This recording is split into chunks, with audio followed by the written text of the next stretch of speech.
Welcome to episode 1 of the Site Audio Podcast. Today we're going to be looking at Anna's Gourmet Goodies, and I'm here with Jake St. Peter and Chris Duke, and we're going to walk through everything that we talk to site owners about when we do a site audit for them. Jake, why don't you introduce yourself? Hey, my name is Jake St. Peter. I've got about 20, 25 years background of doing specifically this, websites and organic search engine optimization. So I always love being able to kind of just do a quick audit to be able to find some low-hanging fruit that I think can yield some big returns. And Chris, why don't you introduce yourself and your site? My name is Chris Duke, and I am the co-founder of Anna's Gourmet Goodies. We're heading into, will be year 23 pretty soon. I started it in 2001 after a varied and storied career in the technology and .com world. I decided to pack it all in to bake, at that time, pies and cheesecakes, and now we're in the cookie business. So we are a full e-commerce company. We package and we bake and package our cookies in a variety of sizes, and we ship them throughout the United States and to military bases around the world. I'm proud to say my cookies have been in harm's way many times, and so that's what we do. And I'm always looking for ways to make it easier for customers to find us and do business with us. I always say that sending gifts should not be a job. It should be easy. And so that's been my focus on the website, and I'm thankful to be here, and don't hold back. So, well, we're glad you're here. And the whole idea for this podcast came from a few years ago at the Raleigh SEO meetup. We started doing live site audits, and Chris was the first one to step up for that, whatever that was, 10 years ago or so. So it makes sense that he's the first one to do it here. So I think the best place for us to start is just looking at the site and giving you some initial feedback. I also asked my favorite discerner of what looks good and what doesn't, which is my wife. And I said, what do you think of this site? And her first feedback was, I wish I could see the cookies rather than the boxes. And Jake, that's something you and I talked about when we did a little pre-talk before this. So the idea of selling boxed cookies and brownies to be shipped someplace is at the center of your entire business. But I think for me as a consumer, the pictures of the cookies, I love. The pictures of the boxes, I feel like, but I want to see the cookies. okay. Did you want to chime in on that at all, Jake? A couple of things for me. So I have a background as well as like 30 years in photography, and I would make it a point or a goal to try and maybe up my photography a little bit. A couple of just things. I appreciate the outdoor photography because it's like better lighting kind of thing. I do have some initial just knee-jerk reactions of when I see sweets like that sitting on a stump or a brick that I know is next to grass or whatever. I just start thinking bugs. It doesn't to me. I feel like it's not necessarily clinically clean, if that kind of makes sense. I did some researching on about, 10 or 20 other cookie websites. I feel like a lot of them are either doing the all white background with the close up of the cookie from the top, or what I felt like seemed to be the big majority was they all seem to be doing like that bottom right one there with the brownie, where they would stack 4 or 5 of the cookies and then have it cut down the middle. So you were looking at the inside of the cookies all stacked up together. Okay. Well, the stack was interesting how often they were using that. I just made a note there because one of the things that I do in the individual products is I do almost always try and have a close-up of the cookies and brownies. So it's very close up. And I actually call that the money shot. because that's the shot that really, when somebody looks at it, it's like, wow, I really want that. Maybe a very quick fix would be to, instead of having the box as the primary, just do my close-up as the primary. So that would change the entire look of the website for your wife, Phil. Right. And I think, Okay, if I that's a remember great observation. that was one of the things we talked about, whatever that was 10 years ago, was, Right. more pictures of the brownies and cookies. Okay. Which I guess isn't surprising. If you go to a site about buying cookies and brownies, you want to see the cookies and Yeah. brownies. So that shouldn't be too big of a. If you click on the change. basket page, I think there's probably, the basket there, with the flowers on it. There's probably, I mean, that's maybe not the best close up, but there are close ups like that of the cookies in most of the products. So I'm going to take that as a great takeaway, to just change out the thumbnail, because the whole look of the website will change. Right. And I feel like featured image. these thumbnails are very much like YouTube thumbnails, which is, it has a big impact on whether people click through or not. Okay. So, I That's a wonder, great it tip. might be interesting to do, how YouTube now, the thumbnails all have a lot going on them, right? Where people are like 10 ways to save money or whatever it is, and crazy pictures and stuff. I think it'd be interesting to test that for one of your chunks, right? Whether it's this is the basket to send overseas to your service member, maybe try one of those crazy YouTube thumbnail type of looks and see if it changes anything. Just do it straight up as an A/B test. I don't know if there's enough traffic coming to just one product to do that, but it might be an interesting test to run nonetheless. You know what I'm talking about for those YouTube thumbnails? Yes. Okay, good. Then I'm not going to open YouTube because we'll go right down the YouTube rabbit hole. So the second part that we were going to talk about, you know what, Jake, I'm going to let you open up SEMRush and talk a little bit about the data that you pulled out of there that I thought was interesting as well. So let me unshare mine. And like the slider, you see some of those pictures. I do have quite a few of those that are just really close in. You can see the chips, the melted chocolate. So there was a couple of surprises when Jake and I started looking at this. We spent about an hour yesterday just talking about some of the different data points in the different tools. And some of them are very interesting. One of the things Jake's probably going to talk about is this idea of money constrained gifts, right? Gifts under $20, gifts under $25. Those seem to be doing very well for you. And I don't know if that's an economic thing or if it's always been that way, but it's an interesting niche to kind of wedge yourself into. I actually, that's been on our various renditions of our websites for a little while.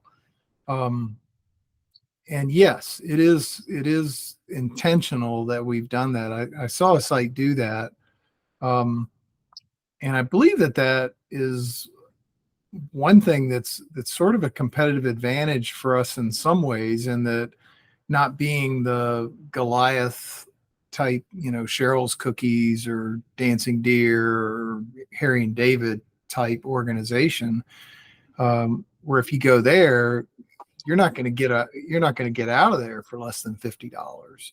And so we're in that position where we can offer that. And part of it comes from just customer feedback, because a lot of times if somebody will call us and they'll say, well, I'd like to do this. And it's like, okay, well, what's your budget? And they'll say, well, $25.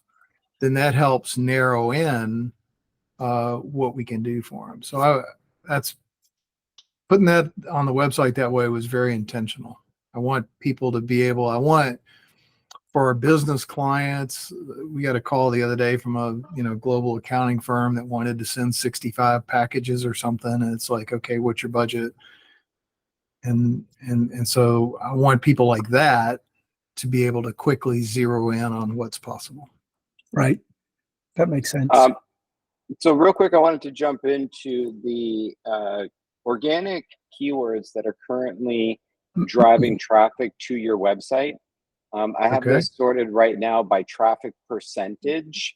And so when I say things like branded keywords, a branded keyword would be like Anna's Gourmet Goodies, meaning they already know who they're looking for and they're going to Right. find you. So I don't really pay much attention to the branded keywords.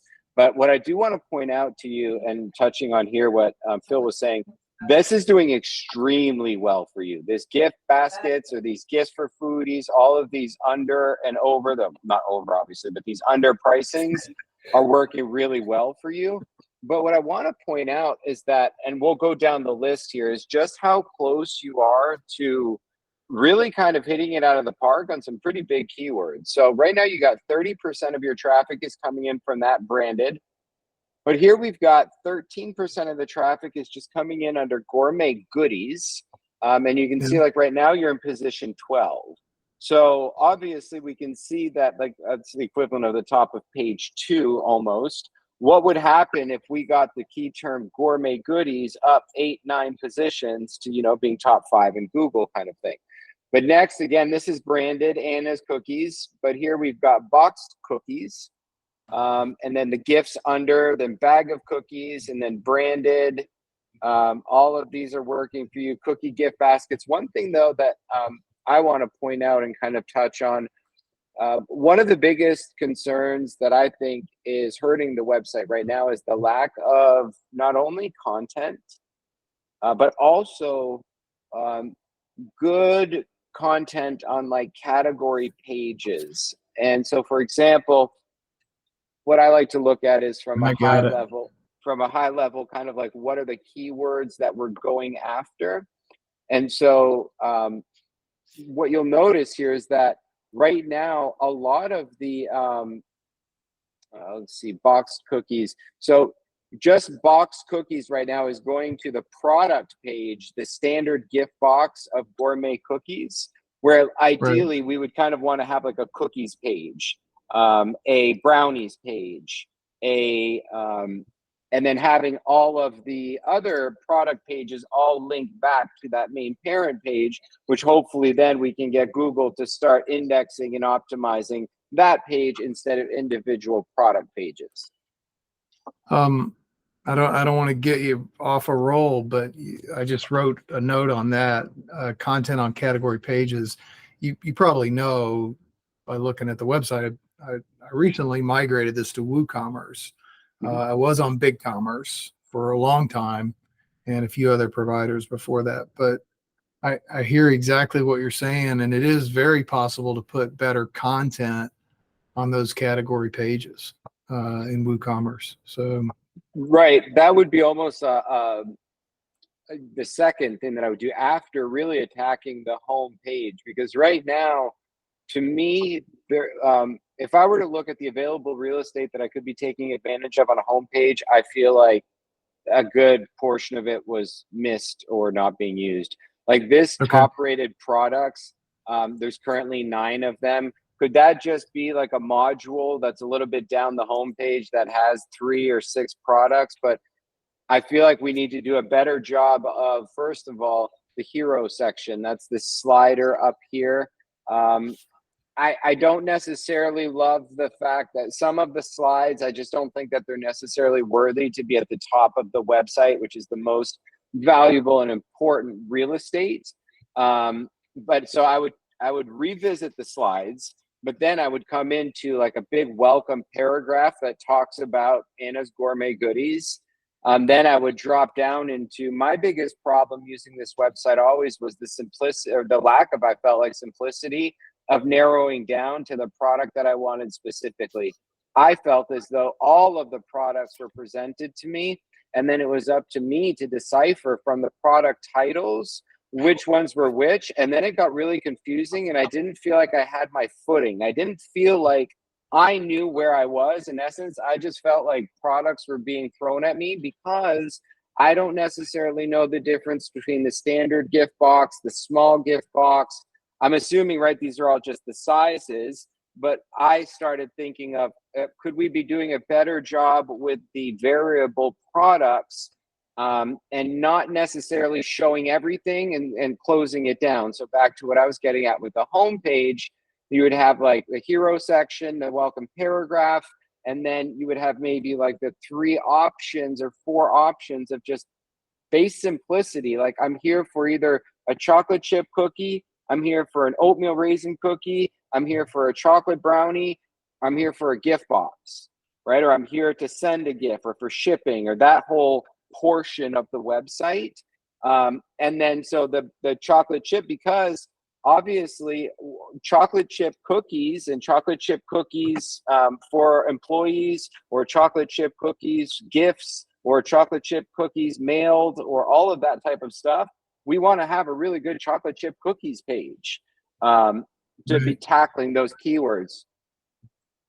Yeah, I mean, man, when you point that out, sometimes things are not obvious till somebody else tells you. But I see exactly from the homepage what you're talking about. It's like we've just kind of thrown a bunch of products there.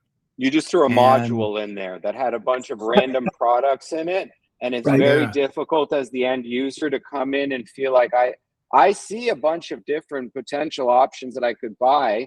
Now this, for example, and let's also agree that top-rated products, which hey, Jake, obviously pull up the page. I'm still looking at SEMRush. Oh, okay. Let me do the whole browser and probably not just that page. Hold on a second. Yeah, I completely agree and get what you're saying, Jake, about the top-rated products. I mean, it's like on the homepage, but that shouldn't be.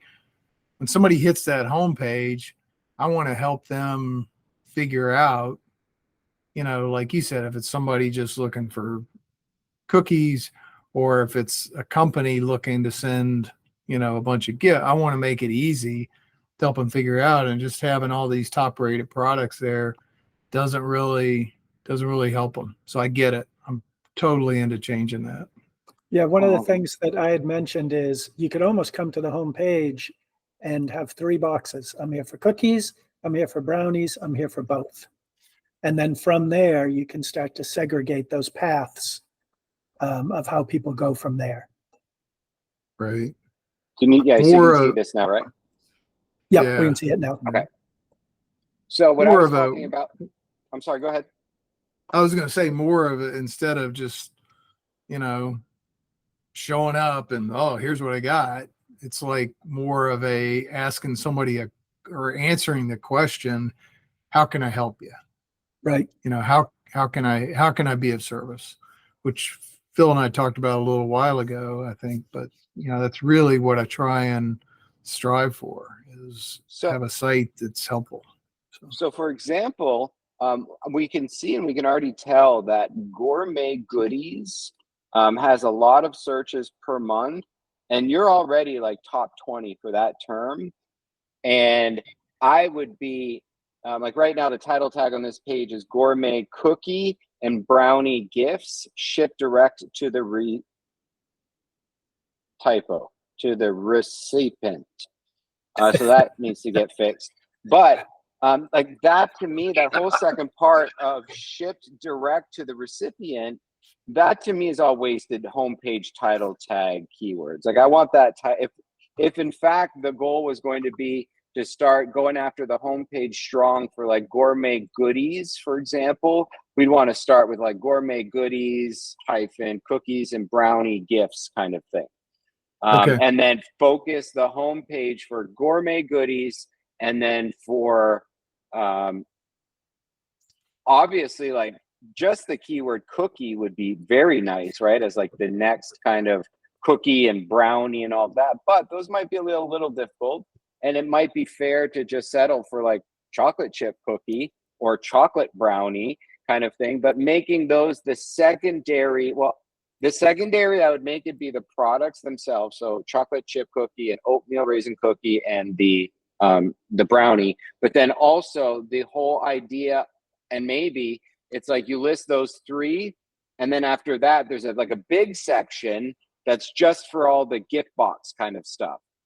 And then, but to understand also is that if you were to click on like that chocolate chip cookie page, on that chocolate chip cookie page, I want to be able to see all of the gift boxes that include chocolate chip cookies. Does that make sense? Yes. And then the other thing to keep in mind is that you don't necessarily, and it's tough for me to say because I don't think I have back-end access to this, but now just one thing I wanted to interject is you don't necessarily always have to use the WooCommerce generated pages as the main category pages. For example, you could go in WordPress and create like a / chocolate chip cookies so that on the annasgourmetgoodies.com, there's an actual just / chocolate chip cookies, right? Got it. And Yeah. that page can include elements and pieces from the WooCommerce, right? You could dump all products that include chocolate chip cookies on this page or stuff like that. But then it also typically will give you a lot more flexibility to flesh out more content on the page versus like sometimes with Woo, you can get a little limited where you just have the short or the long description to add more info into. This way you might be able to build out some more. But what I'm thinking is that the homepage becomes a better job for like the gourmet goodies. And obviously, you're going to have good supporting content on the homepage that has the words goodies in there and gourmet in there and chocolate and cookies and brownies and gifts and all that, because that's kind of the main brushstroke of the whole website. But then you jump into the shop by category pages. So this, for example, these gifts under 20 and 30, that's great. The shop by package, these are great. Type. So here is technically, shop by, yeah, so here was a little confusing to me because I felt like there was chocolate brownies, which was like a good kind of chocolate brownies page. But then I also wondered why the word gifts was in the title of the page up at the, and was that because you were just trying to kind of get as much bang for the keyword for the word gifts? You were trying to associate it with the page for your gourmet brownie page? Yes. I mean, that was the idea to do, just because that's really, I don't know, I'm not trying to over keyword stuff, but that's the business we're in, is gifts. Right. No, I get that. And I understand what you're trying to say is that you would rather get less but more targeted traffic for brownie gifts than just people looking for anything chocolate brownie related, because it could be not gifts that they're looking for.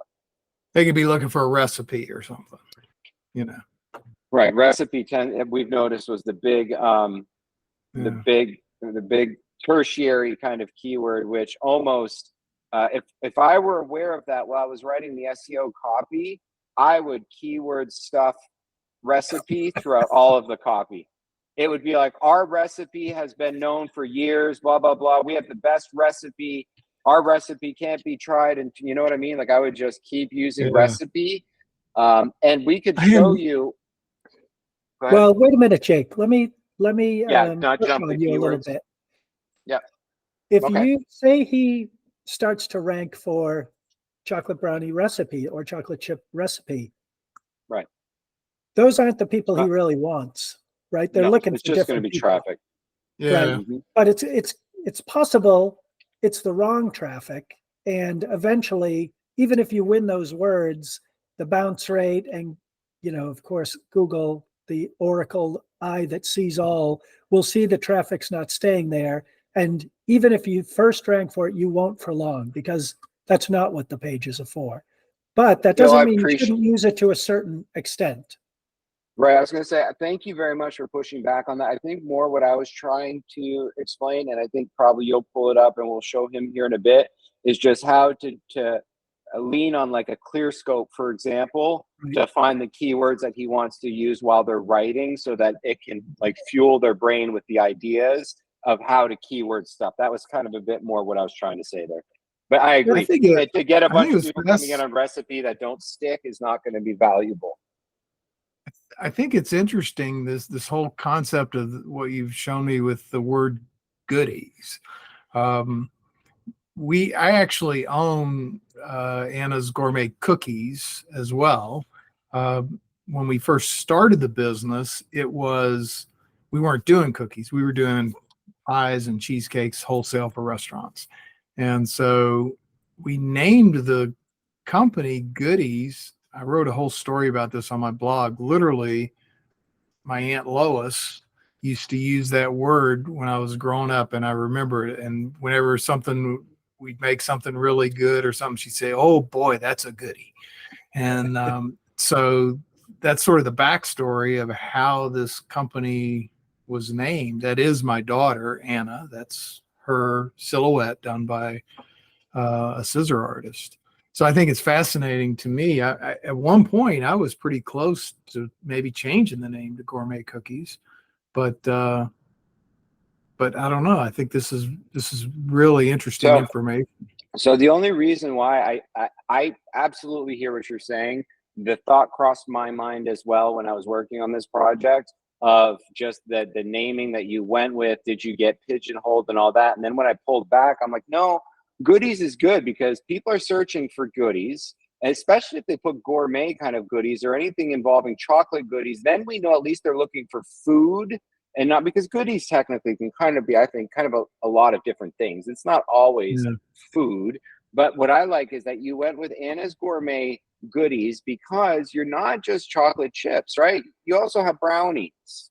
So let's not call ourselves cookies if we're selling brownies and gift baskets. And, well, obviously the gift baskets are filled with the cookies kind of thing, which touches on real quick. I just want to add, I had a fun little idea. As soon as I saw that you shipped to military, would be to put like, and I saw that you did them in boxes kind of thing.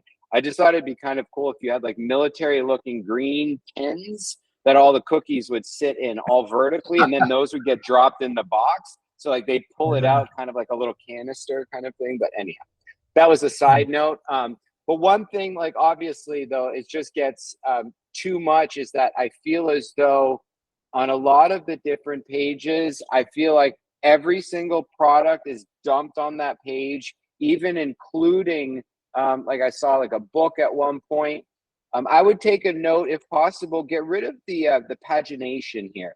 This page 1 and this page 2, get rid of that. There's no need right now, first of all, for your website to use pagination. You do not have enough products. You'd have to have thousands of products for that to make sense. And number 2 is that, and Phil, correct me if I'm wrong, but it hit me earlier. I'm like, another really good reason to get rid of pagination, I think, is that, I mean, Google's got to look at, say you have 50 pages that are indexed, but like 10 or 15 of those are just -2s and -3s, you know, like at that point, it's becoming a secondary, like omitted content kind of thing. It's not important pages because it's just redundant, just images are swapped out kind of thing. So I think that if we were to drop those down, we would have less pages, but more important pages. I completely agree with that.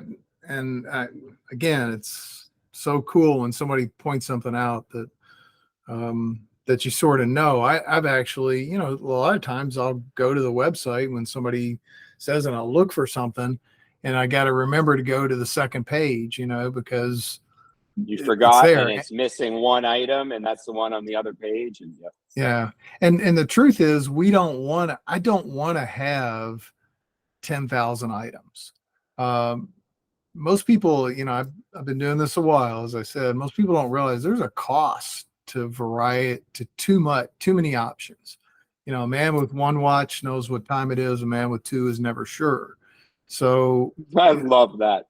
I love that, Chris. That's great. And I follow and read a guy, Dan Ariely, and he's done some writing and some experiments on people, you know, where they'll go into a store and somebody will be sampling 12 jellies and somebody will be sampling 3. And the person that samples 3 sells more because there's just too much. And so that's why we've settled on lesser variety. That's why we really only have the 2 types of cookies, because frankly, you know, it can be too much. And so you raise a good point. I love that. I definitely understand the pagination. So.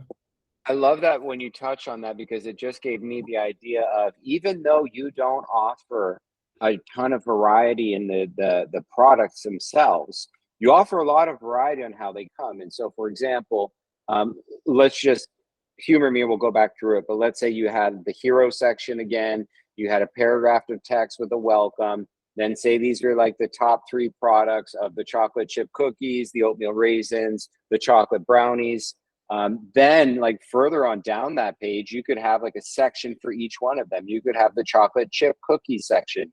And under there, you could have links for each one of like the chocolate chip gift baskets, the chocolate chip cookies under 20 basket, any of the products or any of the pages that were associated with the chocolate chips would go to there. But obviously the biggest link on that section would be to just the chocolate chip cookie page. And then the same thing again with the oatmeal, and then the same thing again with the brownie. And then maybe the one after that is called the mixture one, the mix packs, right? So you list any of that, but don't allow WooCommerce to display the products. Take that control in your own hands. You pick Right. it, because point. I mean, and then after you say get it the way you want it, yeah, you can leverage WooCommerce to always make it appear that way, kind of thing. But for the time being, because that's what I think is happening with the display of the products on the home page, you just chose to leave it up to WooCommerce on this rating star system to display the top rated products. And I think you should be in 100% control of that, picking that. No, I Some completely other, agree. And just so you know, the theme I use is very it's a very good theme. I have the paid version of it, and so I'm able to totally control those sections. I think the WooCommerce, the role of the WooCommerce pictures is when they're ready to buy. You know, that when they're ready, okay, that's what I want. So I want to click here, pick my options, and buy. But prior to that, I should have more control. so real quick, I'll just jump back to the homepage. Other big thing that I think is missing right now is I would add a big footer section. And in that footer section, I would be, because obviously the footer section is on every single page of the website. And right now, what I truly believe is happening is that you're currently serving up the wrong pages for the keywords. Like Google is almost like saying, yeah, I know you're important, but you're really not giving me any form of clarity as far as like, what's the best chocolate chip cookie page, or what's the best oatmeal raisin page. And so what I'm getting is, if you had a footer and then all of the keywords were in the footer. So you had like chocolate chip cookies, you had oatmeal raisin cookies, you had chocolate brownies, you had chocolate gift baskets, you had chocolate chip, just naming them all out for the main sections, I think would do better of pointing to Google which ones have more backlinks coming into them, meaning that's like the main head page for all of these surrounding pages. And I'll Almost tell you, like a menu per se, but not a menu, just links. Absolutely. Right. Well, that's what most Yeah. people do. They take this menu up top and then they just put it all as links in the footer, kind of thing. Yeah. And I can do that because the theme I'm using has a really nice custom footer builder. And I could easily put all those links. I could probably leave the stuff I have on there and add it. Oh yeah, that just to be an addition to what's there right now. You would add it like between the copyright and between those logos, maybe, or above those logos or beneath those logos, but somewhere down in there, just another shade with 3 different columns, kind of thing. And then just start listing out the keywords so that you're doing a bit of a better job of getting. Phil, I'll be honest with you. I never felt until probably like the last, 5 or 7 years of just how valuable on-site backlinks were. Like they still like it's a very strong indicator that Google will look at. Like I've always said, backlinks were kind of after the copy, right? Like the content is king, but then after that, I would say you can have the best content in the world, but if you're trying to beat someone else, you're probably going to have to tackle it on backlinks at that point, if they are outranking you, kind of thing, because they have better backlinks coming. So all that I'm getting at is I just never paid that much attention to also the backlinks on your own website. And so to just on that real quick,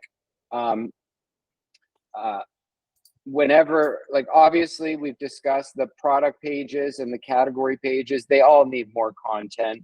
They all only have like one sentence. They all pretty much need like a couple paragraphs almost. Well, there is a description. I'm using description for that. Down here, right here. Yeah. Got it.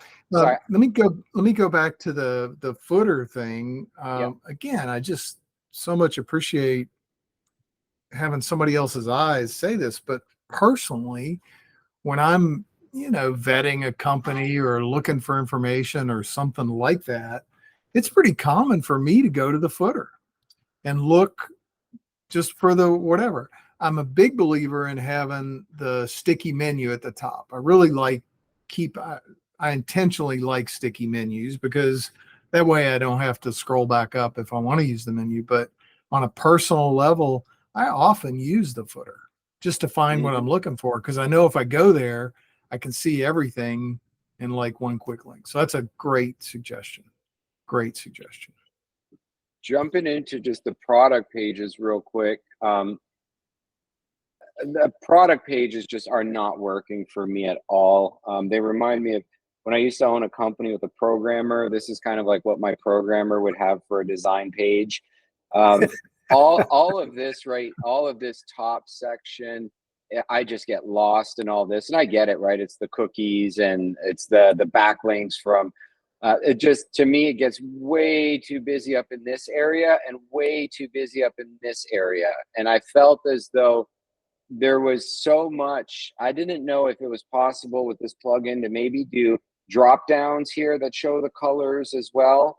But something to try and simplify this. One thing I noticed, a big takeaway for me was, at first, I didn't know what standard card or company card was. What's the difference? And then I noticed that you had tooltips on color, but not a tooltip on the select the card type. So I thought that obviously if you can use tooltips, maybe throw a tooltip into that select card type that just explains the difference between the two. And I get it that these are always, whenever you're going to have a product add-on page, they can get busy. But I just felt like, personally, I felt like the entire website could benefit from a redesign, but especially like these product pages could benefit, I think, from a redesign to just make them cleaner. I think I can do the drop down on the colors pretty easily. I'm using a paid plugin for product options, and I'm pretty sure that I can do that. I didn't realize the tooltip wasn't there. Do you know if it is it the WTHH or whatever? Do you know if that's the one? Or YTHH? YTHH? No, it's not that okay. one. Just that weird name of the company, YTHH, and they make 2 or 3 of these plugins. One's the WooCommerce product add-ons. But here, again, back to this whole real quick, could you explain why are the products showing with the size in the title versus it just showing the product and then you can pick the size on the product page? Well, and it's because the size correlates to a SKU, and from an order processing perspective, it's better for us. If we used to have that on when I was doing big commerce, we'd have make it all brownies or add in 3 brownies, and those add-ins are a little bit problematic to process the order. It's much easier if I get this order that ties to one SKU and we know exactly what it is, the size, as opposed to having to go through the order and pick the size. And so there's a little bit of an accuracy. So without seeing the back end, I'm assuming though, like these are variable products, right? In WooCommerce, these are not simple products. These are variable products, correct? No, they're simple products. So again, so that's how you could, I believe, make them. What I'm talking about is they have to become variable products. And then the variation is the size. And then each variation has its own SKU. But that's just, I think, a WooCommerce setup thing. I think that, and I could be wrong here, but I just think possibly you didn't know, or whoever's building this didn't necessarily know how to use the variable product. So instead, they just built out the sizes as just the individual products instead of mashing that into the variations. Okay, I'll look at that. I did build it because I migrated everything from BigCommerce to WooCommerce, which was What a I would do is Herculean effort. So, we could do a separate call one day, or a Zoom call or whatever. What I would do, or if you're comfortable, you can just do it on your own, but just set up like a test product, or set up a test variable product, and see how your product add-ons display with the variations, and try and do like the gourmet cookies and brownies box in a standard, small, and whatever your 3 sizes are. right. And then see if you, because again, I think that that's going to drastically, I felt that it was overwhelming, all of the products. And I felt like, in essence, once it hit me and I started, I don't know, 20, 30 minutes into it, and I realized that I'm like, wait a minute, he only has like 3 products. There's only a chocolate chip cookie. And I noticed, I noticed on the Wayback Machine, I noticed you used to have different flavors. It was not always just these 3. No, it is. It has been. No, it was not. I can pull up the Wayback Machine and show you where you had different flavors back in the day. Not of cookies. Oh, well, I just mean a different product. Like, I saw a product that was not chocolate chip cookie, oatmeal raisin cookie, or a chocolate brownie. I saw something else, and I'm like, oh, they used to have something that was different. Well, we did have pies and cheesecakes for a while, but I can assure you those are the only cookies we've ever sold. So I Wayback did notice. could be wrong. So I did notice as well, you've had many iterations to this website. yes, it started with GoDaddy. I had a GoDaddy website, and then I went to I think it might have been Volusion after that, if you remember Volusion. I do. So yeah. Real quick, we could jump into, again, so your home page should show, like, I was going to say your top rated products, but again, you only have 3 products, so it could just show the 3 products. But sure, down the page, maybe you show like the top orders and whatnot. Yeah. What I was getting at there is, then once you say you wanted to, your shop page, this is technically your shop page right now. And you have, hold on one second, /shop. Yeah, this is your shop page, and you're choosing to show the product categories, which again, 9 times out of 10, if you try and just use this how it is by default out of WooCommerce and use this display method, 9 times out of 10, it just doesn't work well. It doesn't, obviously it's following programmatically how to display all this stuff. But like, this to me isn't necessarily what I would consider the best. Like, this isn't the best storefront, but I do see how it's giving you access to all, versus when you do by all products. Here it's showing you every product that there is as well. Well, what I would say, if we could go back to that shop page, because now that I see it, man, it would almost be better if it were not pictures, but it'd almost be better if it were just a series of links to each one of those categories. Yeah, something simpler. Google would probably, maybe a link with a tiny snippet of content. Google would probably like that better than just the images. So, and the other thing that I mentioned to Jake when I looked at this page is, I don't know if those ones at the top are actually the ones you want to highlight, but they are being highlighted just by being at the top, you know? Right.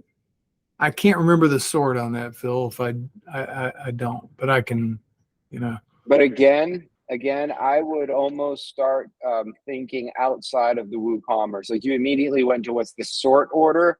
I would immediately start thinking about, now don't get me wrong, /shop is a default slug in the WordPress ecosystem.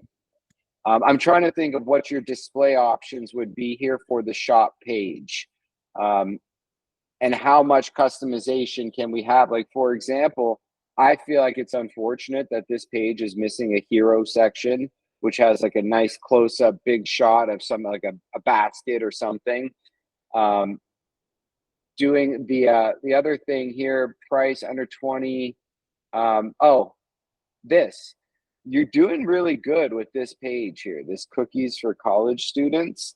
And I think you could do, I told Phil, I was like, I could go, not literally speaking, but I could go and build a website that was just this page and make a whole entire business out of just this page of your website. Okay. Like cookies for college students. Are you kidding me? So now we can tack on like NC State cookies for college student, or cookies for college student NC State, or start getting into, you could pick, I feel like, a couple of different, like if you just pick 3 or 4 of the colleges and started. Now I don't know how the licensing was going to work with all of that, but I did notice that like you had rankings for. Let's see your. I mean, that's a perfect page for some type of gamification, right? Like students who go to XYZ, their parents love them the most because they've sent them 212 baskets, where these students at ABC, they've only sent 185 because they're not as good. You know, that type of gamification. I'm sure that in every college town, it's got to be like Raleigh, where they're like NC State, UNC, Duke, you know, there's the rivalry. Absolutely. Right. I think at a minimum, man, I'm sitting there looking at that. Boy, that is thin content. So there's definitely, that is a definitive thin content. So if I'm ranking, see how close I need you some are, more right? content here. Yeah. Right. Even with that. Yeah, I think there's definitely room for some content improvement there. And even if I am a little, I can't remember if I've had an issue with a college before. We've done that we've done stuff for, Duke and Wake Forest and different colleges. I am a little bit sensitive. Sometimes they're a little testy about their logo. Right. But you don't even need their logo. You can just say, we've sent 500 cookies to Duke and 400 to NC State and 300 to University of Texas. Like, you can just basically have a leaderboard. Yeah. Okay. So yeah, good point on that. Just looking at this, I wanted to real quick jump back. Earlier, we looked at the keywords that are currently driving traffic to the website by the percentages. A couple of other things there's usually 2 or 3 things that I look at when I'm looking at the keywords. First off, okay, what drives? Okay, then you get that. Now figuring out volume-wise, what has the most search traffic, and where am I kind of the closest to where I could apply some attention to get a lot of search traffic. And so like gourmet cookies, you're on page 4 right now, or in position 44. So back to the whole going at optimizing the homepage hard for gourmet, goodies, cookies, gift baskets, and you can see like by search volume, cookies, gift baskets, gourmet goodies, gourmet gift basket, like but see, oh no, it's a bad example. I was going to say, but again, look, this is the wrong page indexing. Shipping info shouldn't be indexing, but yeah, because you're ranking for how fast is USPS priority. You're in position 81 for that. That's just funny to me. So I would like to see, I would honestly like to see gourmet goodies. I would rather see your homepage being indexed for that than this holiday gifts page. Like, that's not the right page. And if in the footer of the website you had, I don't know if there's a gourmet goodies page. No, I think that'd be the home page. You could have one of the anchor texts being gourmet goodies and having that go to the home page of the website. And then cookies could go to the cookies page. What I'm getting at is leaning on the home page for the word goodies and gourmet, obviously, because those are in your domain name. But it's also when we search by volume, those are the top searches. And then the other thing I just sometimes like to look at is just by position, like what top 10 do you currently have position wise? Like boxed cookies, you're in position 7. A cookie making gift basket, I don't think your service makes the gift basket. But yeah, best cookies for gifts, you know, position 8. But again, it's not the cookies or it's not the gift page. It's the standard gift box of Gourmet cookies page that's being directed, that all the traffic is going to, because I don't think that there's enough. You know, Phil, do you know what I'm talking about? That's why when we started this, I was going to run the the SEO spider thing. Screaming And do you Frog. know how it will? Yeah, Screaming Frog. It will put it in clumps as far as like who's all linked off of what page. Yeah. And so you don't have like some of these. I feel like are more like children pages kind of thing that are currently taking the page destination for these terms, because it's not being able to figure out the main category pages that encompasses all of these key terms. Like the gift box page would be better because it contains gift boxes for cookies, for brownies, all of them, versus when somebody search for gift boxes, obviously if they're not using the word cookies, because then we would want it to go to the gift box cookie page. Well, go ahead.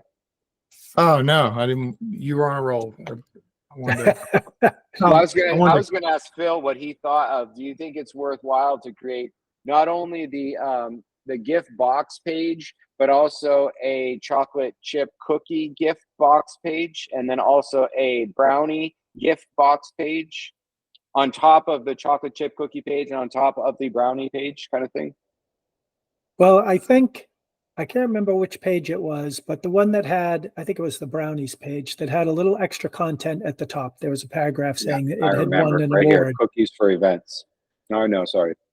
Branded corporate right here. He's holding a trophy or medal or something like that.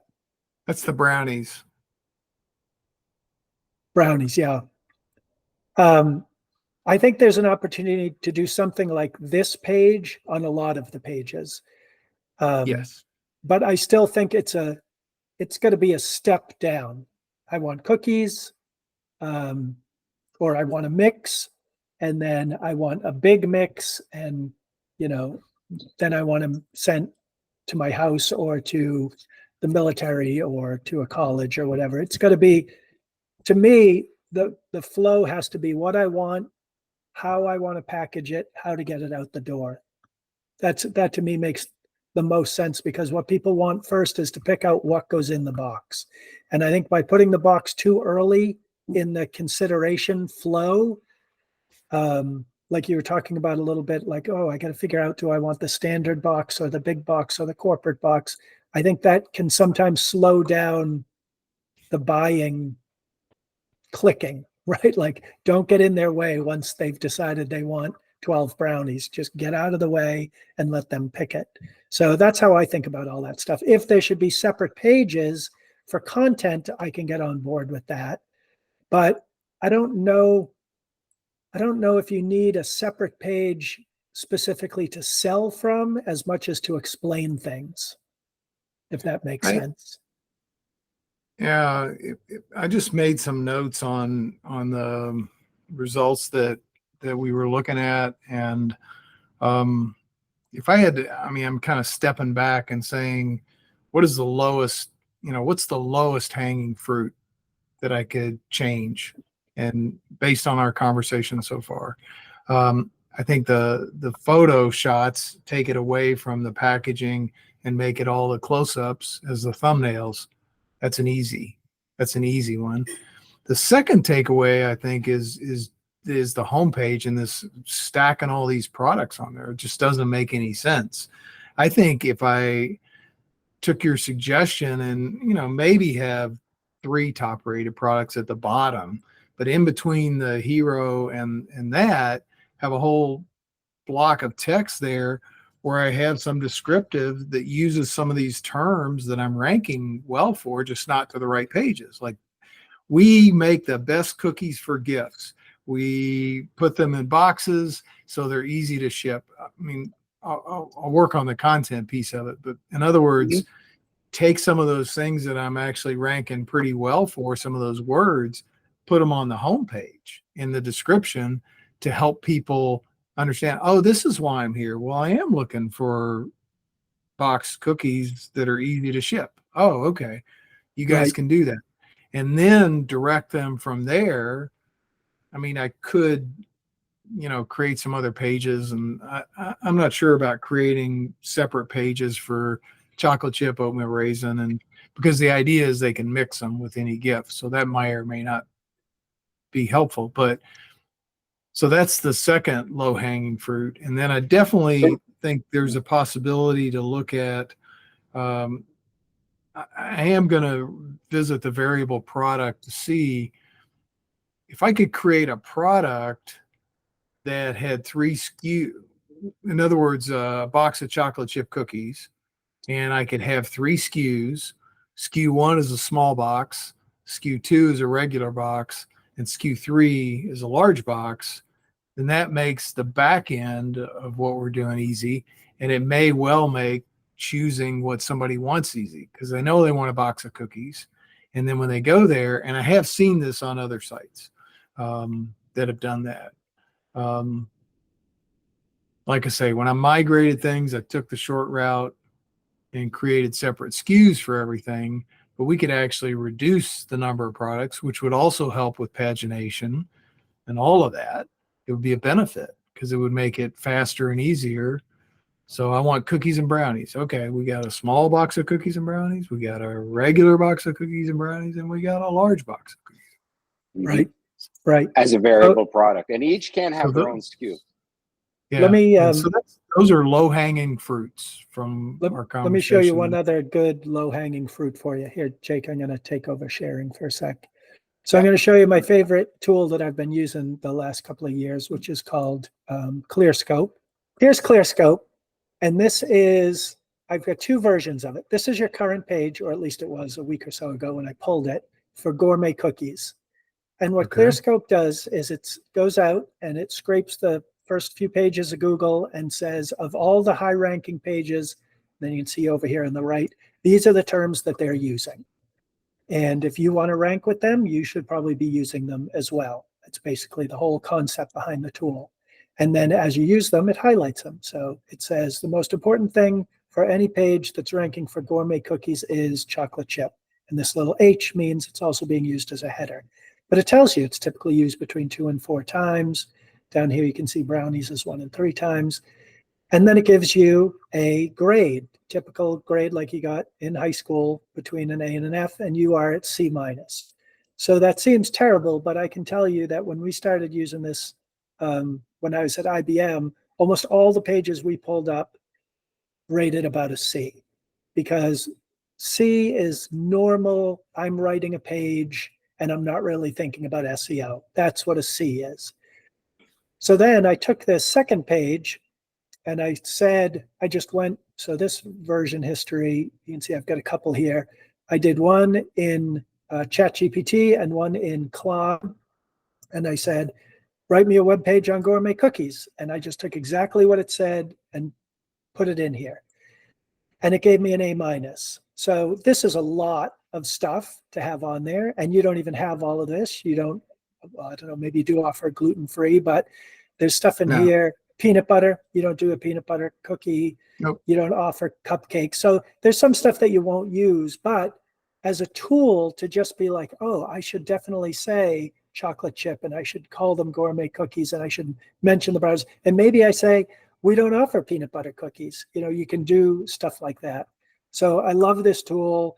It couldn't be any easier. And the other part I love about it is it will show you your competitors if you were competing on this term and show you what they're doing. So at the top is Monica's Gourmet Cookies. It's her bestseller page for gourmet cookies. She's only got a C. She's probably got a ton of backlinks because our word count is very low. But it does give you an idea of what else is out there. And the last thing I'll show you that I really like is doesn't make me feel be, bad when I see some of those big right, big guns up there with low grades. I mean, that's right. Well, sometimes backlinks can win over good content. If you can't figure out how to use a word like white chocolate, you can click over here and see examples of how those players in the top 30 are using that term. So sometimes, not so much when you're talking about cookies, but some of the other stuff, it can give you a clue like, oh, that's how my competitors are using it. The other thing I wanted to show you is a little bit like SEMRush, but using ahrefs. Here's all the organic keywords that ahrefs sees you ranking for. Gift baskets under 20, gift baskets under 25, best cookies to ship as a gift. And how this is ranked out of the box is it takes what the volume is for that term, looks at your position and estimates traffic against that. And that's how this is sorted. But I wanted to show you a couple other things here. These are some of the terms that I just typed in as we were talking: cookies, chocolate chip cookies, just to see the volume. So this is average monthly organic search volume for some of these terms. This is keyword difficulty, which isn't really keyword difficulty. It's more in order to get enough backlinks to compete against the top ranking terms. This is how hard it would be, meaning whoever's ranking number one in cookies now has a ton of backlinks, so it's going to be hard to get above them on that hill. But look down here at brownie bites. So something Jake and I bumped into. There's 5,000 people a month looking for brownie bites. Brownie bites. There's nobody and no going one's after optimized it. for that term. Right. So if you can make brownie bites, make some brownie bites. If you can cut your brownies into 4s and sell them that way as brownie bites, you might be able to take over the brownie bite business. Game over. So that was interesting. And you can see down here, there's less search volume for gourmet cookies, gourmet brownies, gourmet goodies. But gourmet goodies, again, almost no competition. We should be able to take that. Even gourmet brownies and gourmet cookies, gourmet brownies actually has a little bit harder keyword difficulty than even gourmet cookies. And then the other reason I just wanted to show you is what was up there. If you just look at, is it chocolate chip cookies? Is it oatmeal cookies? That's a big jump. That's 100,000 searches a month difference between those two. And then brownies comes in. And I also wanted to look at brownies plural versus brownies singular. 69,000 are looking for brownies. Only 30,000 are looking for brownies. Same with chocolate chip cookie as opposed to chocolate chip cookies. That's just stuff that you want to keep in the back of your head. Okay, I'm always going to call them by their plurals. And then gift box versus gift basket. By their plurals or by both? Google will actually, it's not going to be quite as picky. If you rank for one, you'll probably rank for both. But just the search volume for this one is slightly higher, plural. So you might as well use the plural. And then box and basket, I notice you use those interchangeably. They actually are more or less interchangeable, right? 18K and 15K, until you get to the global search volume, where gift box is 132K and gift basket is 37. So somewhere in the world, they only call it a gift box. I didn't dig in to see where that is, but sometimes these little, just looking at the list can help clue you in on some stuff that's going on. So definitely start cutting your big giant brownies into 4s. That's what I took away from that one. And they also have an internal link here. And when I pulled it up, the first thing I noticed was you have an image coming from small gift bag of gourmet cookies. And this must be the alt tag for that image, which is the logo and tagline for the banner on our website. Oh, man. That's a complete whiff and a miss, because I went through, I actually wrote my own SQL query to do the alt tags and all on WordPress in bulk, because you can't do it. You can do it one by one, but I didn't want to do that. So I actually exported it from SQL, did it in a spreadsheet, and then re-imported it, did it that way. It was much faster. That's just one I missed. And then I just put this together the other night when I was thinking about it. Shop, pack, ship. Like if I was building a brand new website, I'd say, what do you want? Cookies, brownies, both. How do you want it? and I'd have a couple of different packs. Like I just made all these up, right? And then how do you want it to look? Is it corporate branded? Is it student relief pack? Is it? And then as you guys were talking a little bit, I was thinking about, you could really make this almost infinite.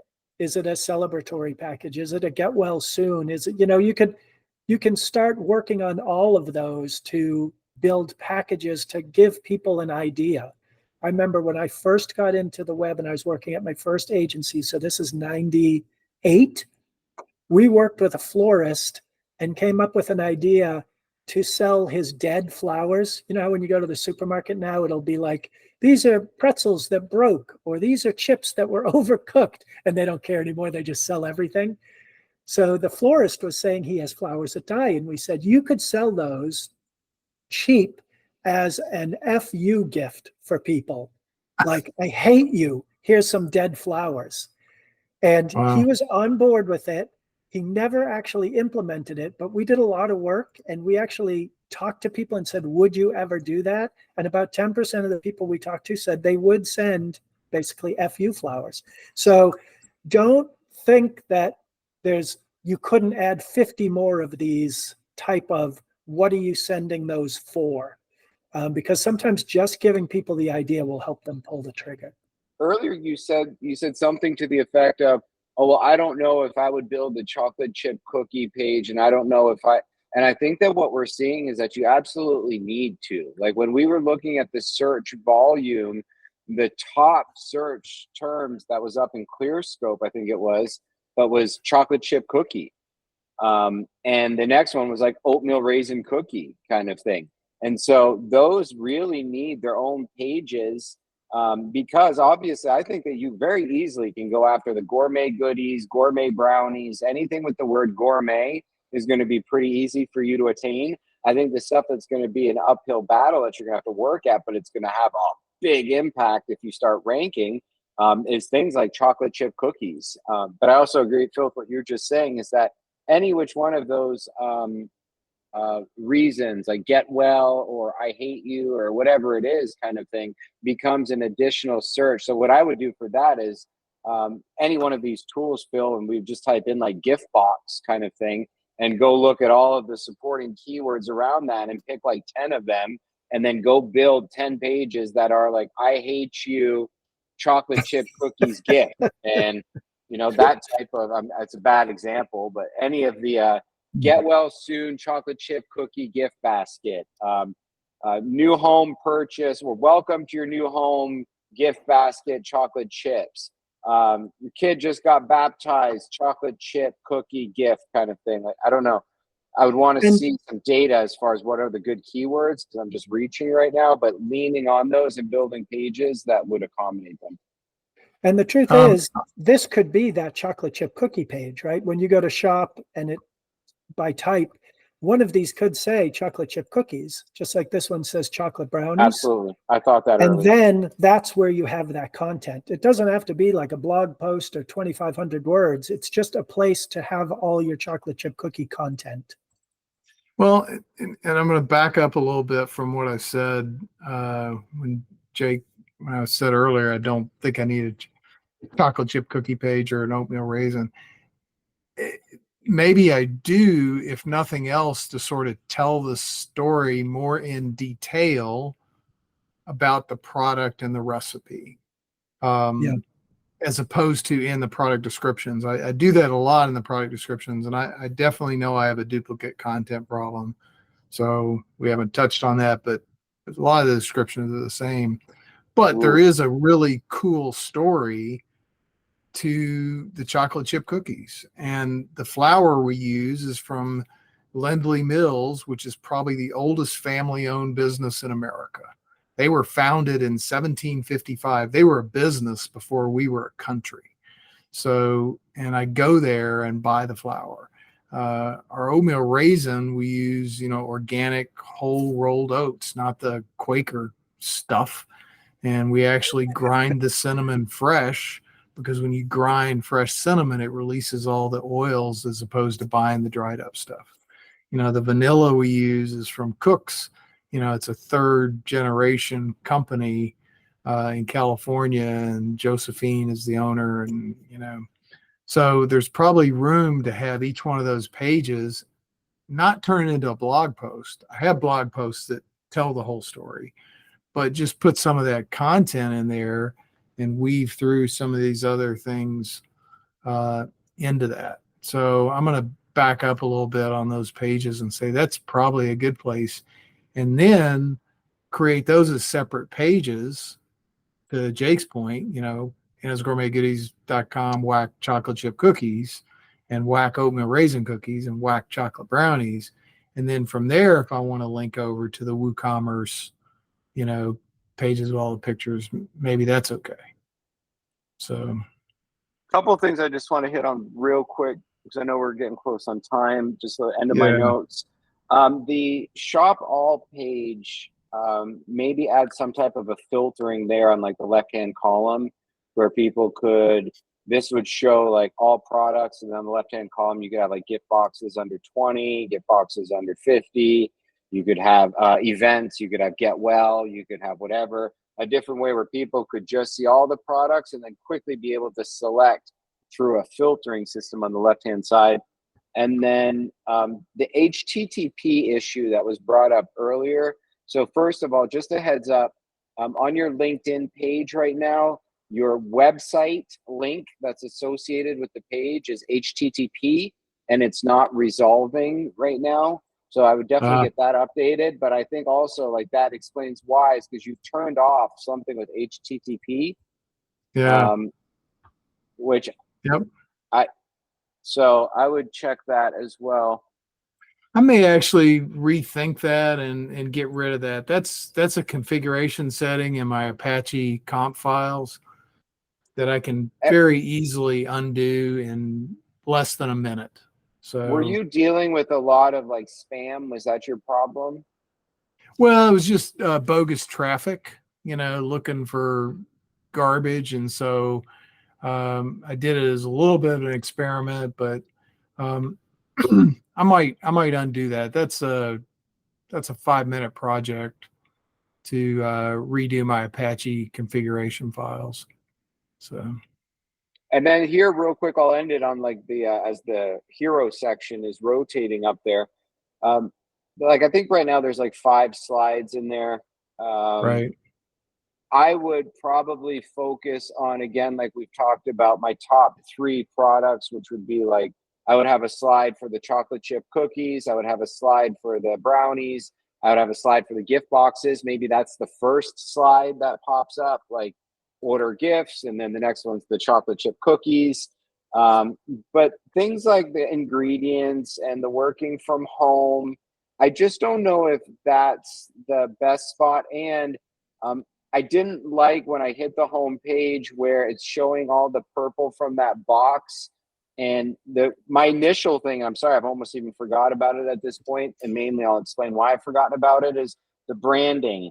My biggest frustration when I hit this website was I couldn't make out your logo, and there was nothing for me that would make me ever remember your website was your website. There was no anchoring brand logo image kind of thing. There was a lot of that purple, and it felt like boxes and flowers. And I was kind of like, where am I? What am I doing here? Is this a cookie and like a treat website? And so the way that the logo right now with the small batch, handcrafted, no preservatives up there in the top left, I feel like right now she's not being used anywhere in the website, and she's very hard to see. So some way to be able to, like, whether or not you build your hero images that maybe include her in the image, but a better job of branding yourself, because right now I feel like there's about a 1% branding that's been done, and that hurts my soul a little as a brander. But I mean, it's a very unique logo. And also, I mean, I don't know if we want to jump in. do that. Have you ever thought about including your daughter in any of the branding stuff? Anna herself? I haven't. I guess I could. I mean, I have some pictures of her all along growing up. It's just such a doing different things. fascinating story, Yeah. Chris, that right now I feel like it was almost intentional, or there was like a reason to not include her, kind of thing, which I know is not the case. So it's like, I feel like it would be kind of cool to bring it around and kind of, I don't use her as the face of the company. I mean, it is her. And I think like I went digging, I checked out her LinkedIn and all that. I think, and you guys use her a lot on the LinkedIn already, which was also kind of fascinating to me. When I saw the LinkedIn, I'm like, oh, well, they use her everywhere here, but nowhere on the website, kind of thing. Yeah, I know that it's a fine line to walk, especially when you have a daughter who is, finishing up her schooling and is, personable and attractive. Like, of course you'd want to use her, but it's your kid, so you don't want to throw her out there. Like, it's a fine line to walk. But Jake's got a good point. Like, she's already out there. She would be a great face to include more often if she's interested. I don't know. I'll have to check with her on that. I will tell you, if you have a second, go to chrisduke.com and check out that picture. You'll love it. That's maybe one of the best photos. I would start with just at least try and do it better with the logo as it stands right now. Right. I'm trying to extract that out a little more. That's amazing. That is so cool. I love that photo. That's a tattoo from a friend of mine and that I went to high school with, who used to own an advertising and branding company called Dark Horse Creative. And he had those temporary tats made. So we did that photo for him. Just out of curiosity, is there, like, currently, do you guys do jump back to the boxes, or do you guys do stickers on there? Like, do you use that brand or that logo? Is it on the boxes? Is it? No, we don't. A long time ago, we had it on boxes. Typically, what we do for our business customers is we put their logo. That's part of our service for branded corporate gifts. We did that for you, Phil. You're familiar with Two Cabinet Girls. So, we include a card. And even if there's like an insert of a 4x4 of just her, just that emblem, just start trying to put it everywhere so that I can connect. The emblem of the little girl is that cookie company that I like their products, kind of thing. I feel like right now that's not being closed up as well as it could be with the branding stuff. I can definitely drop that on like sliders and photos and things like that. No question. Yeah, I can do that. And I think it goes well with your whole, we're trying to do it the old fashioned way, because, that's a turn of the century. I forget what that type of drawing is called, but, that's scissor art. Yeah. That's, 1890, when you used to have to go get your own milled flour and all that. So it fits in with exactly what you're doing. Yeah. The duplicate content that you mentioned as well, I think would be better if they're using variable products, then I don't think that would be as big as a problem anymore. Oh, I completely, absolutely agree. That's sort of the challenge of having the same product in 3 sizes, writing 3 different descriptions. So again, that was one of my major takeaways that I'm going to look at and see if we could do that. And I definitely understand about the branding and the logo piece. Thanks for mentioning that. It'd be pretty easy to drop in, especially on those hero slides. I mean, that's just it's just a little photo editing. So, Chris, I think it'd be real easy for you to go to like claude.ai or any of these right now and go have them write you a blurb on gourmet goodies that include, obviously the prompt would be, please write me gourmet goodies that includes chocolate chip cookies, oatmeal raisin cookies, and chocolate brownies or whatever. And then have them write you a blurb on just the gourmet chocolate chip cookies, have them write a blurb on just the gourmet chocolate brownie. And if you start putting that content on the home page like that, those terms right now that you're on page 2 and 3 are just going to start jacking up, because right now there's nothing but the products on the page. There's no meat and potatoes as far as chunks of text for Google to chew through. I completely get it. Completely get it, man. So, and also just here, I mean, I just do want to point out where yes, it is nice here. There's a little bit more, but we're also kind of fully down the page, right? It's all like the paragraph description. Whereas, I didn't even check the. Are you familiar with your like H1s and your H2s? Yes. I didn't check any of that. Okay. And the last thing I'll mention is something we were just brainstorming about, which is the concept of, especially when this stuff gets sent overseas to somebody in the military or to colleges, see if you can incentivize those people to have that shared on social media and take it and put it right back into your website. So if I come to this one, and besides these pictures, I see 6 or 8, happy students holding their package of brownies, one at a local college, one service member overseas, another one, somebody in the hospital, all, scraped off Instagram or Facebook or whatever.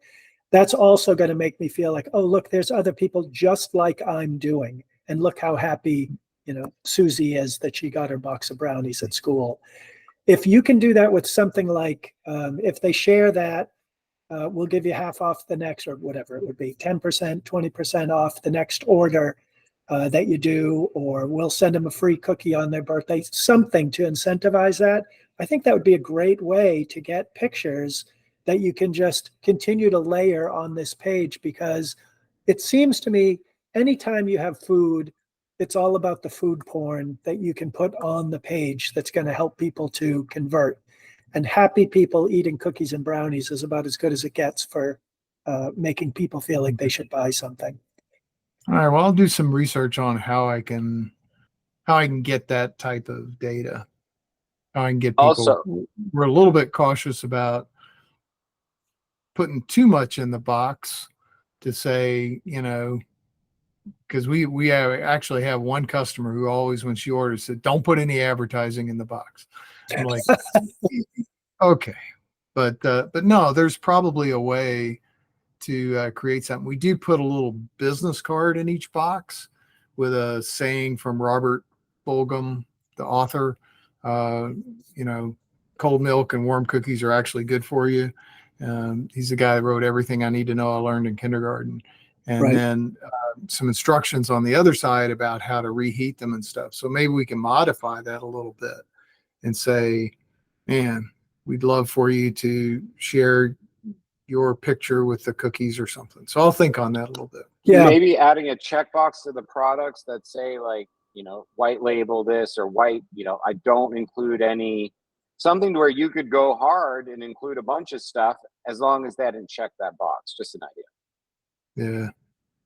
I only have one customer who asked that question, and gotcha. I wonder if you could automate something from the other direction. So I remember reading something once, and it talked about the best you ever feel about a purchase is before you receive it. So you order it and you're excited and you love your product, and then it gets to you and you like it slightly less and less as time goes on. But that from order to getting it is the sweet spot. I wonder if there's a way to have something in there that says, do you want us to tag the recipients on social media or email or something like that, so that you could push something out that says, hey, Jake, your boss just sent a goodie in the mail, and you could. Goodies are on the way kind of thing. Yeah, just leave it something like that, because you don't have enough to do already, Chris. I figured I'd throw more on your plate. But you could totally automate that as well, right? I mean, maybe you don't know exactly how to do it right off the top of your head, but that's something that could be automated. Let me put some thought into how's a good way to request that kind of stuff, because I think if you do it correctly. So, what about reoccurring? Reoccurring. Like every year at Christmas, I want you to send 12 chocolate chip cookies to my sister, or quarterly, I want you to send a gift box to this person, or anything to where you can have people sign up that just auto goes until they cancel. Yes and no. Okay. So on the website, no, for some of our customers that we, honestly, the bulk of our business doesn't come through the website. Okay.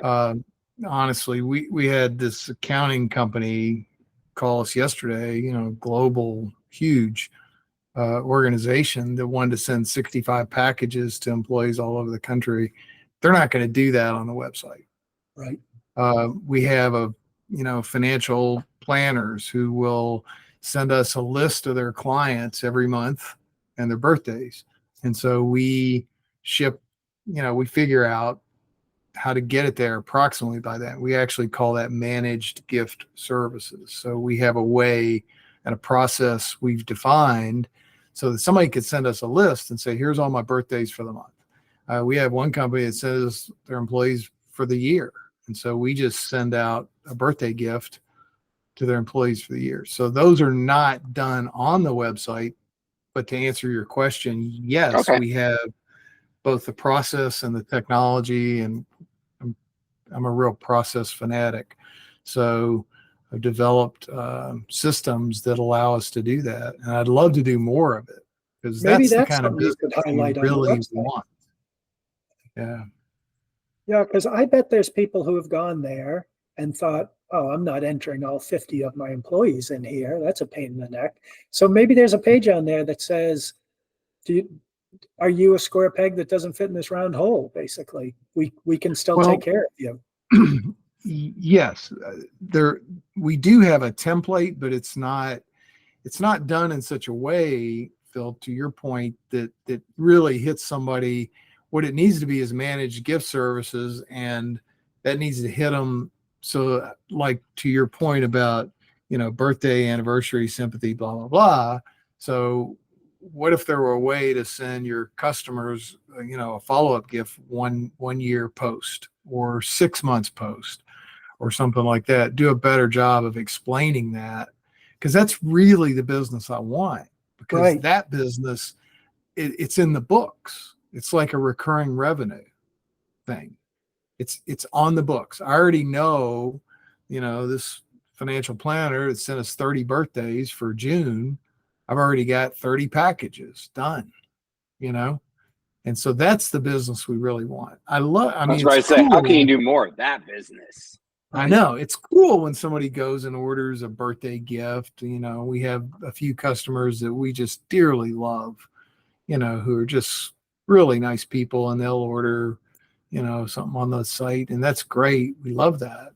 But I think the whole point of this exercise is how can I improve my web employee, which is the way I look at it, to help me explain to people in a way that strikes their thought process and their imagination. They might say, boy, if we just sent our employees a little birthday gift, it costs us $25, and I don't have to do anything. I just give you a list, and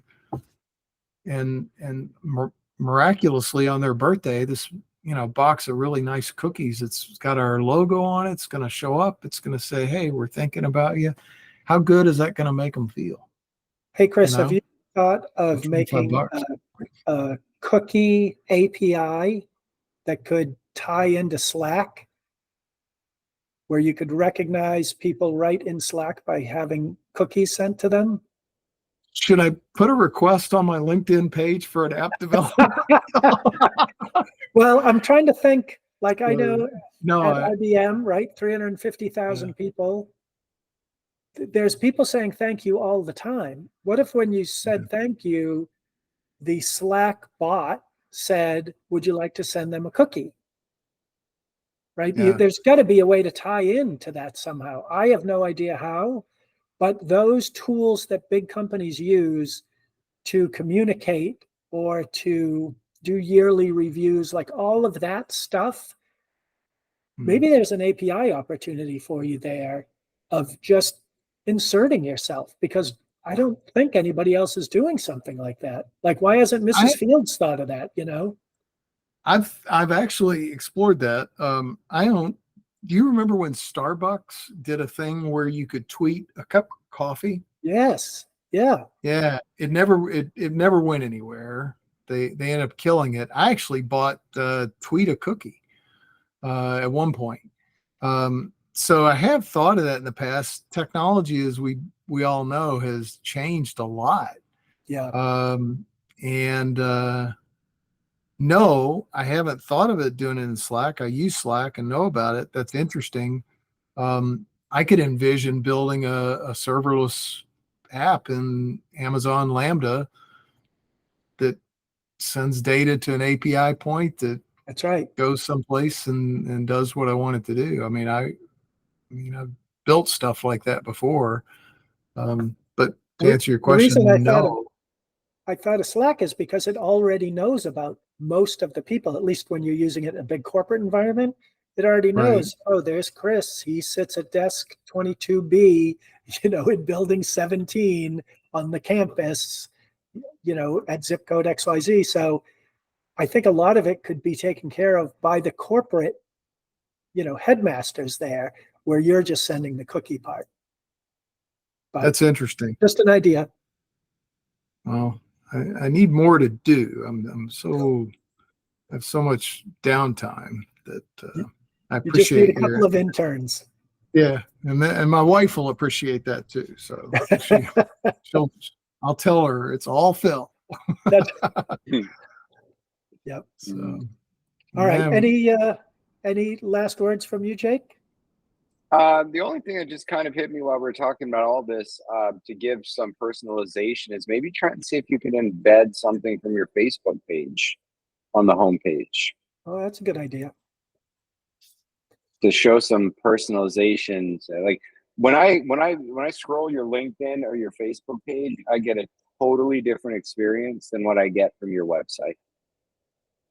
It's completely personalized versus your website. It's, unless you get down to like the About Us page, there's not a ton of personalization. Right. So I would just see if you could add a Facebook role.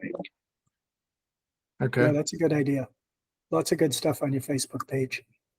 I think though, for you to take away like some big hanging fruit or some low hanging fruit, or the biggest kind of takeaways that you could do, is get that footer in there, get your category sections properly defined in the footer, and start focusing on kind of fleshing out more content on those pages and on the home page. So more content for the home page, more content for the chocolate chip page, all of them. I'm sure that we could go and pick like 10 different pages right now to where you're really close. Go and dump a claude.ai paragraph of text on that page, and I bet you would move the 5, 6, 8 spots that you need to be in like the top 5 kind of thing. Because if you're not in the top 5, you're probably really not even playing for that term. So whereas I see that you're close on a lot of these, they're not like super hitting terms like cookies or chocolate chip cookie, but gourmet cookies and things like that. I think there's really good potential there, and you're real close. You just need to optimize those pages a little bit more as well. But if you get that footer in there, get some more paragraphs of text on your home page, SEO wise. Now, as far as the user and their interaction of the website, just do a better job of narrowing down the amount of products and just quickly being able to jump where they want to go, and then try and compress those products into variable products. So there's just not as many options. And maybe if you do choose to keep the shop all products, just have some form of a narrower or something to where you can narrow down, or else you're just stuck having to read the title of each one of them to try and figure out what's going on. I think if nothing else, Jake, just a list of links at the top of that page that does that, kind of like in the footer, just makes it easy. Easy to do. And I'm pretty confident I can do that, because it is just a page with a shortcode for shop. So obviously you can, and I'm using, Gutenberg. I finally made the leap to do that. So it was a leap. Yeah, I know. I still disable that. Come on, man. I'm not messing with blocks or Gutenberg, none of it. Well, I made the leap, and so you're using Aveda though, right? What's that? Aveda is your theme? Astra, sorry, yes. And Astra uses the blocks. Mm-hmm. Everything uses the blocks now. Divi Yeah. and Well, Divi's Elementor don't. yeah, Divi's its own thing. Yeah. But You anything mean like that if you're integrates directly with WordPress and its core versus a page builder that sits on top? right. Yeah, I got it. I don't like I'm not a page builder fan. So Hey, I'm writing something in HTML right now. So, well, all right.